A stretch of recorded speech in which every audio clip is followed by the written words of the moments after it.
Mon fils m'a dit qu'il avait du mal à dormir. J'ai décidé de le filmer et ce que j'ai découvert m'a glacé le sang. Je m'appelle Franck, j'ai 42 ans et je suis père célibataire d'un ado de 14 ans. Sa mère, malheureusement, elle est décédée pendant l'accouchement. Et depuis, je me suis retrouvé seul pour l'élever. Je dois l'avouer, ça n'a pas toujours été facile. Heureusement, j'ai eu l'aide de mes parents et également de ceux de mon épouse. Jason, c'est un bon garçon. Il a des bonnes notes, il est respectueux, il est compréhensif et il essaie pas de me faire vivre un enfer comme l'expliquent un peu les parents des autres adolescents. Mais durant toute sa vie, il a toujours eu un problème avec son sommeil. Il avait du mal à dormir. D'abord quand il était bébé, puis à l'école maternelle, à l'école et même maintenant, à l'adolescence, avec exactement toujours les mêmes problèmes. On allait voir un médecin qui nous a dit que c'était une insomnie. C'est ce que j'ai cru, du moins jusqu'à récemment. Il y a 3 semaines, il est venu dans ma chambre vers minuit et il m'a réveillé. Papa, je peux pas dormir, il a dit. Il avait l'air effrayé, presque terrifié. Vous pouvez le dire avec son faible tremblement et la façon dont il se tenait. Qu'est-ce qui va pas, mon chéri? Je lui ai demandé. Il a jeté un coup d'œil à la porte, maintenant fermée, et il a tremblé. C'est juste que il tapotait ses doigts sur ses bras croisés. Il avait l'air embarrassé, un peu comme quand il avait fait une bêtise. Mais cette fois, c'était différent. C'est là qu'il m'a dit. Il y a toujours une silhouette sombre dans ma chambre, juste qui regarde pendant que je dors. Je peux sentir ses yeux sur moi. Sa voix tremblait. Vous pouvez voir les larmes se former dans ses yeux. Il était totalement terrifié et il est tombé dans mes bras. Normalement, à ce moment-là, n'importe quel parent croirait que c'est un mauvais rêve. Mais j'ai pensé au pire. Peut-être qu'il y avait un intrus chez moi. Alors, une fois qu'il s'est calmé, je lui ai dit que j'allais regarder dans sa chambre et au cas où, j'ai pris un grand couteau de cuisine. J'ai parcouru l'appartement sur la pointe des pieds pour voir s'il y avait des intrus ou peut-être des traces de défraction, mais j'ai rien trouvé. Et bizarrement, la porte du placard, elle était entrouverte. Alors que je retournais dans la chambre, j'ai entendu crier mon nom. J'ai couru à l'intérieur avec mon couteau à portée de main. Il était là. Jason montrait du doigt le coin le plus sombre de la pièce en sanglotant de façon incontrôlable. Mais finalement, je n'ai trouvé personne. Et il a dormi avec moi cette nuit-là. Depuis, tous les 2 jours, Jason venait dans ma chambre. Il tremblait et à chaque fois, il disait que cette chose sombre, elle le harcelait et elle se rapprochait chaque nuit. À la fin de la semaine, il se glissait tout seul dans mon lit sans me réveiller et je le trouvais là le matin. Et il y a 2 semaines, je me suis dit qu'il fallait que je fasse quelque chose. Alors j'ai commandé un ensemble de caméras et je les ai installées un peu partout dans l'appartement. Oui, ok, je sais que la vie privée des ados, c'est important et que je devrais peut-être pas faire ça, mais il fallait absolument que je sache ce qui se passe. Et puis, au final, j'avais prévu de les retirer au bout d'une semaine ou 2. Le lendemain, j'ai trouvé Jason recroquevillé dans mon lit. C'était un samedi, donc j'avais pas de travail ce jour-là, alors je me suis glissé discrètement hors du lit pour pas le réveiller. J'ai fait un café et j'ai allumé mon ordinateur pour voir ce qui s'était passé. Patiemment, j'ai passé en revue les caméras, les séquences qui avaient été enregistrées. La qualité, elle était pas top, mais les caméras a bon marché. C'est tout ce que je pouvais me permettre pour l'instant. La chambre de Jason avait l'air calme toute la nuit, du moment où il s'est mis au lit jusqu'au moment où il en est sorti pour venir dans ma chambre. Il a pas bougé une seule fois, pas un instant. J'ai alors essayé d'améliorer la séquence, de la rendre plus lumineuse pour voir les coins les plus sombres de la chambre, mais c'était toujours un peu trop sombre. Quand j'ai revu la séquence en accéléré pour la 3e fois, finalement, j'ai remarqué que quelque chose n'allait pas. En fait, pendant que Jason était au lit, son armoire était fermée. Et dès qu'il est venu me rejoindre, l'armoire s'est légèrement ouverte. J'ai retrouvé le moment exact où ça s'est produit, environ 2 minutes après son départ. J'ai ralenti la séquence et le placard, il s'est ouvert tout seul. Même moi, j'étais effrayé. J'ai tout de suite été sur Amazon et j'ai commandé des caméras de vision nocturne qui coûtent une petite fortune. Je pouvais pas vraiment me le permettre, mais il fallait que je sache. Les 2 jours suivants, j'ai continué à observer les images. La 2e nuit, Jason, il était pas venu dans ma chambre. Il a pas bougé de sa position jusqu'à ce que je le réveille. Son armoire, elle était restée fermée le 2e jour. Mais le 1er jour après son départ, elle s'est ouverte à nouveau. Une fois les nouvelles caméras arrivées, je les ai installées et j'ai visionné à nouveau les images le lendemain. Jason, il est resté debout très tard cette nuit-là, jusqu'après 2 heures du matin. Et il s'est jamais couché dans sa chambre. Il est venu directement dans la mienne. Cette fois, j'ai regardé l'armoire avec une telle intensité que je pensais que je pourrais l'ouvrir rien qu'en y pensant. Et bien sûr, 2 ou 3 minutes plus tard, c'est ouverte. J'ai zoomé autant que possible, j'ai ralenti la séquence et c'est là que j'ai vu. Une ombre a traversé la pièce en une fraction de seconde. Et à fraction de seconde suivante, le placard il s'est ouvert. J'ai ralenti encore plus, je l'ai regardé encore et encore. Je pouvais pas bien distinguer la silhouette, c'était simplement une tache d'ombre. J'ai soupiré. Je suis allé dans ma chambre pour réveiller Jason. Ces derniers jours, j'ai dû le réveiller parce qu'il faisait la grasse matinée aussi longtemps qu'il le pouvait. Et même après avoir dormi plus de 12 heures, il avait toujours l'air fatigué, il avait même des poches sous les yeux, ce qui ne ressemblait pas. Mais la nuit suivante, ça a été la dernière nuit où Jason s'est réveillé. Je me suis réveillé alors qu'il dormait à côté de moi, comme d'habitude. Je me suis éclipsé discrètement et j'ai poursuivi ma routine matinale en prenant mon café et en regardant les vidéos. Il s'est encore couché tard, à 3 heures du matin. J'ai envisagé de le gronder pour s'être couché si tard un soir d'école. Et pendant que je regardais les images, je me suis rendu compte que cette fois-ci, la porte du placard, elle s'est pas ouverte de toute la nuit. J'ai alors décidé de regarder les vieilles caméras qui étaient encore installées partout ailleurs, y compris dans ma chambre. Et c'est là que ma mâchoire, elle s'est décrochée et que je l'ai vue. Claire comme le jour, l'ombre d'une main squelettique qui planait juste au-dessus de mon fils, sur le mur derrière lui. Et ça pendant toute la nuit.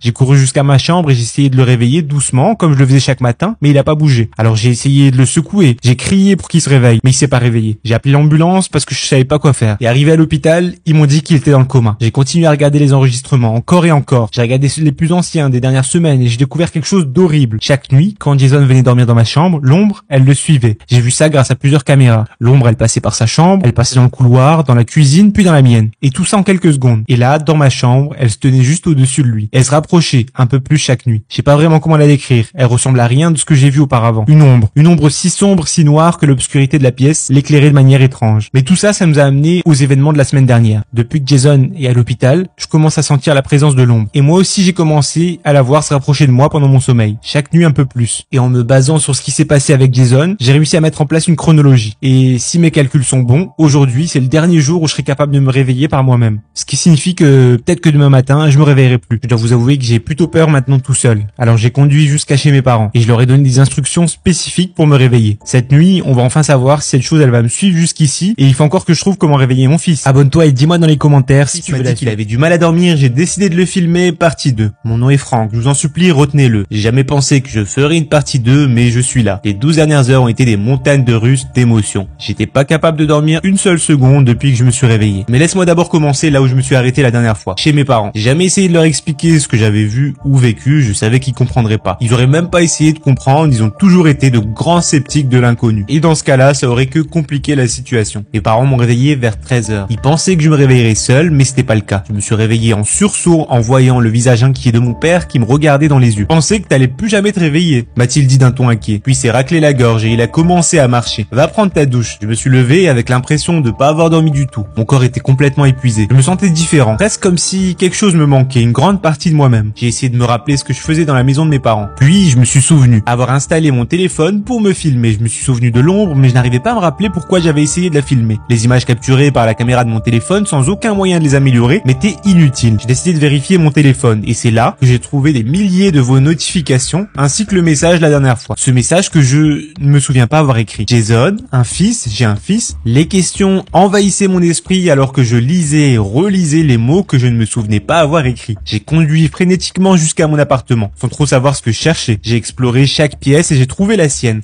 la chambre de mon fils. Bien rangée, propre, quelques posters de super-héros sur le mur, un bureau avec un ordinateur portable dessus, un lit avec des couvertures au design Marvel. J'avais la tête qui tournait, une horrible migraine, alors j'ai pris une pilule. Jason.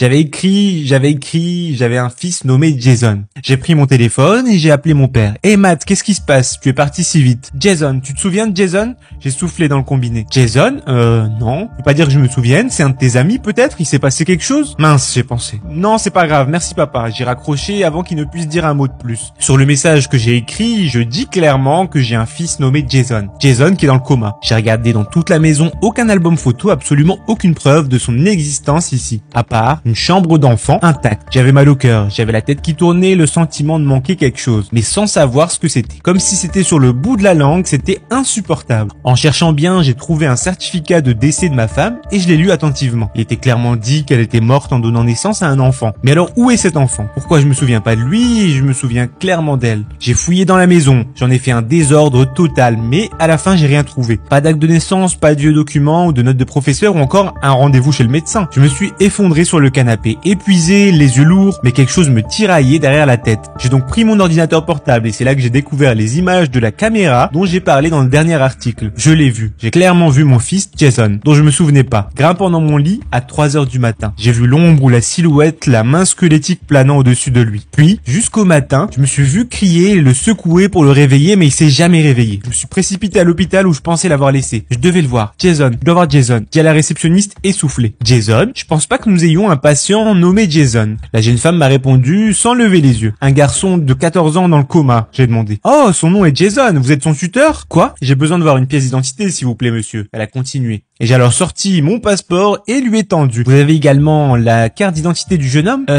J'en ai pas. Alors j'ai bien peur de ne pas pouvoir vous laisser le voir. Elle m'a finalement regardé dans les yeux avec ce regard plein de regret. Je lui ai alors répondu, écoutez, attendez, j'ai la preuve que c'est mon fils, j'ai des vidéos de lui vivant dans mon appartement. Laissez-moi aller chercher mon ordinateur portable dans ma voiture et je pourrai vous prouver ça. Et avant même qu'elle réponde, je me suis enfui vers la voiture. Et là, vous me croirez ou non, mais mon ordinateur portable avait disparu. Et il y avait littéralement aucune preuve d'effraction dans ma voiture. J'y suis pas retourné, c'était pas la peine. peine. J'ai pris mon téléphone, j'ai relu le message, j'avais besoin de m'assurer que je devenais pas fou. J'avais l'impression de l'être. Comment est-ce qu'il était possible d'oublier son propre enfant? Comment c'est possible que le reste du monde l'oublie également? J'ai alors lu quelques messages que vous m'avez envoyés et l'un d'eux a retenu mon attention. Je sais à quoi tu as affaire. Ça aurait pu être un troll, mais j'avais rien à perdre. Alors j'ai répondu, s'il te plaît, aide-moi. J'ai alors conduit jusqu'à mon appartement en pensant à dormir pendant tout le trajet. Mais une voix au fond de mon esprit me disait de ne pas le faire. Ne dors pas. Elle me prévenait. Tu vas le regretter. J'ai alors observé le triste état de mon appartement, fou en sentant mon téléphone vibrer dans ma poche. J'ai alors allumé la bouilloire pour faire un café et vérifier mes messages. Et c'est là que j'ai lu. Ceci est une entité tout droit sortie de vos pires cauchemars. Elle entre dans votre vie comme un parasite pendant la paralysie du sommeil. Elle se rapproche de vous, drainant elle-même votre force vitale au fur et à mesure. Dans le message suivant, on pouvait lire. Il s'attaque à vous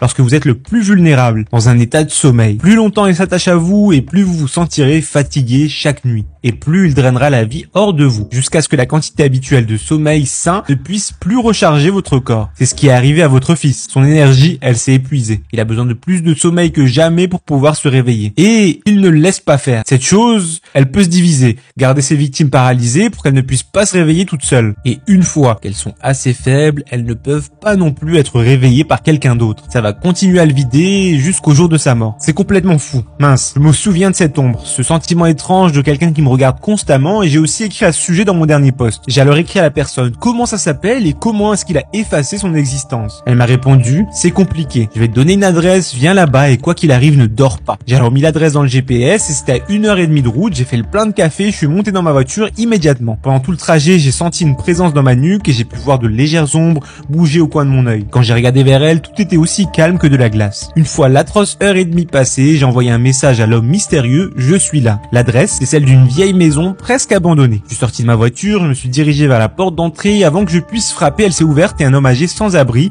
avec une longue barbe sale et des cheveux grisonnants, se tenait là, me regardant de haut en bas. Monsieur, j'ai demandé. Il m'a fait un signe d'entrée. L'intérieur de la maison ne ressemblait en rien à l'extérieur. C'était propre et bien rangé, chaque recoin et crevasse était éclairé par une lumière aveuglante. Elles peuvent pas exister là où il n'y a pas d'ombre, il avait dit, comme s'il s'attendait à ma question. Chaque meuble était fait de verre transparent et il n'y avait pas un seul objet qui pouvait projeter une ombre, à part nous deux. Et même là, les lumières faisaient disparaître nos ombres. Il m'a fait signe de m'asseoir sur le sol, essaie de te redresser pour que ton corps ne projette aucune ombre. Je me suis alors assis, les jambes allongées, les bras le long du corps, et il s'est mis assis en face de moi, reflétant ma position. Il m'a regardé pendant un long moment, j'avais du mal à me concentrer, les lumières étaient insupportables. Comme je m'apprêtais à parler, il l'a fait en premier. Il a pas de nom. Il a regardé le plafond avec envie puis a continué. Il y en a beaucoup qui nous rendent visite durant notre sommeil. Certains sont bons, d'autres mauvais. La paralysie du sommeil, c'est un événement logiquement expliqué par le fait que votre esprit est éveillé et pas votre corps. Cependant, c'est pas aussi simple que ça. C'est pas parce que votre esprit est éveillé, votre esprit est en fait entre l'éveil et le sommeil. Et c'est cet entre-deux qui est l'endroit où les démons attendent dans l'obscurité. La plupart ne peuvent que vous effrayer, ils peuvent pas vous faire de mal. Mais malheureusement, il y en a quelques-uns qui peuvent faire très mal. Comment s'en débarrasser? Je lui ai alors demandé. Il m'a fait un geste des mains montrant la maison. Une fois que tu les as laissés entrer, seule la lumière peut les éloigner de toi. Il m'a encore averti. Ne fait surtout pas d'ombre. J'ai décroisé les jambes et il m'a expliqué qu'il dormait toujours avec une forte lumière vive et qu'avec le temps, la connexion avec cet être s'était affaiblie et qu'il avait fini par se désintéresser de lui. Je lui ai alors demandé comment c'était possible qu'il avait réussi à effacer l'existence de mon fils. Jason, c'est ça, a-t-il dit avec un hochement de tête. Eh ben, je sais pas. Cette chose, normalement, elle a pas ce genre de pouvoir. Mais je peux pas vous en dire plus. Vous devez partir maintenant. Je lui ai alors demandé pourquoi est-ce qu'il m'avait invité ici et là, il m'a répondu, ça n'a pas d'importance. J'ai répondu à suffisamment de vos questions. Assurez-vous qu'il n'y ait pas une seule ombre dans votre maison si vous voulez survivre. Et je suis désolé pour votre fils, mais il semble qu'il soit déjà très loin. Après qu'il m'ait pratiquement jeté dehors, je suis resté assis dans la voiture pendant un long moment. J'ai décidé que je voulais voir mon fils, j'ai démarré la voiture et j'ai conduit jusqu'au parking de l'hôpital. Le temps que je revienne, il était de nouveau 23h. Une nouvelle réceptionniste était assise au bureau et j'ai expliqué ma situation aussi logiquement et aussi bien que possible. Alors, s'il vous plaît, laissez-moi le voir. Même à travers une fenêtre, ça ira. Elle m'a regardé avec une expression contradictoire. Bien, vous n'avez que 5 minutes. Elle m'a conduit à la chambre, il était là, le garçon des vidéos, allongé dans l'obscurité. Je l'ai observé par la fenêtre, souhaitant me souvenir de tout ce qui représentait pour moi. Une ombre a bougé au coin de mon œil et je l'ai suivi. Une silhouette sombre était dans la chambre avec mon fils, comme si elle se cachait dans un coin. Hey, j'ai crié. La réceptionniste est venue en courant. Il y a quelqu'un là-dedans. Elle s'est alors précipitée dans la pièce et a allumé la lumière. Et j'étais juste derrière elle. Il y avait rien. Elle a poussé un soupir de soulagement. Vous devez partir maintenant, monsieur. Non, s'il vous plaît, vous devez me croire. Il y avait cette ombre, je l'ai vue, je le jure. Calmez-vous, monsieur, il y a rien dans la pièce. C'est là que mes émotions ont éclaté et que j'ai commencé à pleurer. La réceptionniste m'a ramené dans le hall et je me suis assis en sanglotant. Après avoir séché toutes mes larmes, j'ai repris mon téléphone et j'ai regardé à nouveau le post que j'avais publié. Puis j'ai décidé de demander de l'aide pour une mise à jour. Si quelqu'un médecin sait comment faire pour que le monde se souvienne. Comment faire pour que je me souvienne de son existence? S'il vous plaît, dites-le moi. De là où je suis assis, je peux voir les infirmières chuchoter à voix basse pendant que je suis assis ici dans le hall en train d'écrire ceci. Et il y a des chances qu'elles me mettent dehors ou pire encore qu'elles m'enferment. Mon nom, c'est Franck. Si jamais la chose me prend, s'il te plaît, ne m'oublie pas comme je l'ai oublié. Je veux me souvenir.